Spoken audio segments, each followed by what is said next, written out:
John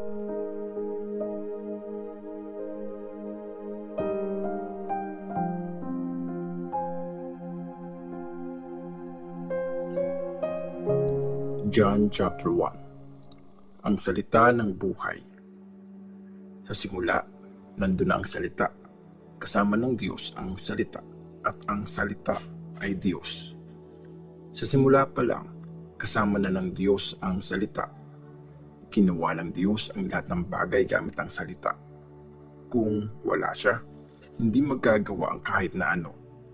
Sa salita nanggaling ang buhay, at ang buhay ang nagbibigay ng liwanag sa mga tao. Nagliliwanag ang ilaw sa dilim at hindi ito natatalo ng dilim. Pinadala ng Diyos ang messenger niyang si John.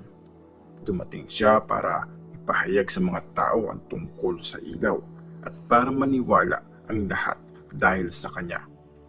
Hindi siya ang ilaw, pero dumating siya para sabihin sa mga tao ang tungkol sa ilaw. Dumadating na sa mundo ang totoong ilaw na nagbibigay liwanag sa lahat ng tao. Nasa mundo ang salita at ginawa ng Diyos ang mundo gamit ang salita. Pero hindi siya kinilala ng mga tao. Dumating siya sa sarili niyang bayan pero hindi siya tinanggap ng mga kababayan niya. Pero ang lahat ng tumanggap at naniwala sa kanya, binigyan niya ng karapatan na maging mga anak ng Diyos. Naging mga anak sila hindi dahil sa natural na paraan kung paano nagkakaanak ang mga tao, kundi dahil ginawa silang mga anak ng Diyos. Naging tao ang salita at kasama nating namuhay.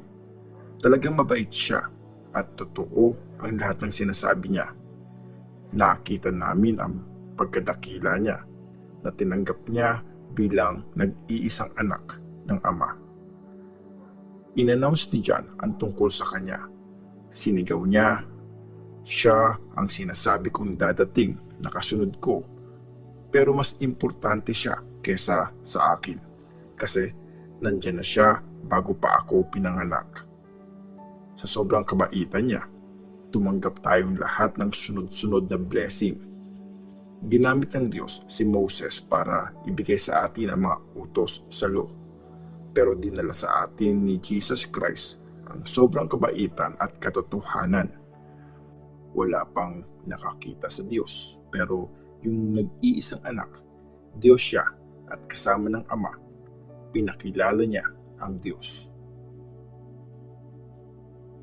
Ang mensahe ni John the Baptist. Nagpadala mga Jewish leaders sa Jerusalem ng mga priest at Levites para tanungin si John kung sino siya. Hindi tumangging sumagot si John at inamin niya, "Hindi ako ang Christ." "So, sino ka?" tanong nila. "Ikaw ba si Elijah?" "Hindi," sagot ni John. Tanong nila, "Ikaw ba ang prophet?" Sumagot si John, "Hindi." Kaya sinabi nila, "Di sabihin mo sa amin kung sino ka." Kailangang may maisagot kami sa mga nagpadala sa amin. "Sino ka ba talaga?" Sumagot si John ayon sa sinabi ni Prophet Isaiah, "Ako yung boses na sumisigaw sa desert. Ituwid niyo ang daan ng Panginoon." Yung mga messengers na pinadala ng mga Pharisees nagtanong kay John, kung hindi ikaw ang Christ o si Elijah o ang prophet, bakit ka nagbabaptize? Sumagot si John, "Nagbabaptize ako sa tubig, pero may isa sa inyo na hindi nyo kilala. Dadating siyang kasunod ko, pero hindi ako deserving magtanggal man lang ng sandals niya." Nangyari to lahat sa Bethany, sa islang Jordan River. Doon kasi nagbabaptize si John. Ang Lamb of God. Kinabukasan, nakita ni John na papalapit si Jesus sa kanya. Sinabi niya, "Tingnan niyo, siya ang Lamb of God na nag-aalis ng kasalanan ng mundo. Siya yung tinutukoy ko nung sinabi kong may taong dadating na kasunod ko na mas importante kaysa sa akin. kasi nandyan na siya bago pa ako pinanganak. Hindi ko siya kilala noon, pero dumating ako para magbaptize sa tubig para ipakilala siya sa Israel. Ito ang sinabi ni John. Nakita ko ang Espiritu na bumababa galing sa langit, parang kalapati na dumapo sa kanya. Di ko pa rin siya kilala noon, pero ang Diyos na nagpadala sa akin para magbaptize sa tubig ang nagsabing, makikita mo na bababa ang Espiritu at dadapo sa isang tao. Magbabaptize siya sa kapangyarihan ng Holy Spirit. Nakita kong nangyari yun, sabi ni John. Kaya sinasabi ko sa inyo, siya ang anak ng Diyos. Ang mga unang disciples ni Jesus. Kinabukasan, nakatayo ulit si John sa lugar na yun kasama ang 2 disciples niya. Nang makita niya naglalakad si Jesus, sinabi niya, siya ang Lamb of God. Narinig to ng 2 disciples at sumunod sila kay Jesus.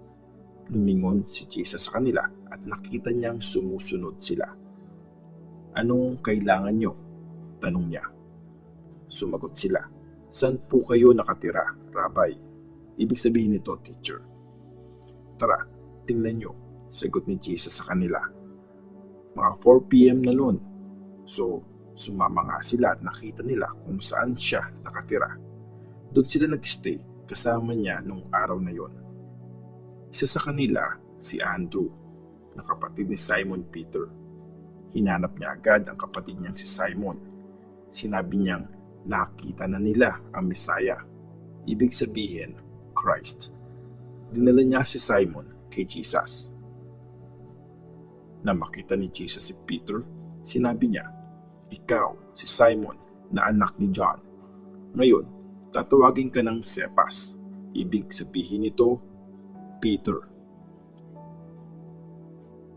Tinawag ni Jesus si Philip at Nathanael. Kinabukasan, nag-decide si Jesus na pumunta sa Galilee. Nakita niya si Philip at sinabi, sumunod ka sa akin. Taga Bethsaida si Philip. Kababayan niya sina Andrew at Peter. Nakita ni Philip si Nathanael at sinabi niya, nakita na namin ang taong sinasabi ni Moses sa law at yung sinulat din ng mga prophets. Siya si Jesus na taga Nazareth na anak ni Joseph. May mapaparabang mabuti sa Nazareth? Tanong ni Nathanael. Tara, tingnan mo, sagot ni Philip. Nang nakita ni Jesus na papalapit sa kanya si Nathanael, sinabi niya, ito ang totoong Israelite. Hindi siya nanloloko. Tinanong siya ni Nathanael, paano niyo ako nakilala? Sumagot si Jesus, nakita na kita sa ilalim ng fig tree bago ka pa tinawag ni Philip. Teacher, sabi ni Nathanael, ikaw nga ang Son of God, ang Hari ng Israel. Sinabi ni Jesus, naniwala ka ba dahil sinabi ko sa iyo na nakita kita sa ilalim ng fig tree? Higit pa dito ang makikita mo. Sinabi pa niya, tandaan niyo, makikita niyong bumubukas ang langit habang umaakyat at bumababa ang mga angels ng Diyos sa Son of Man.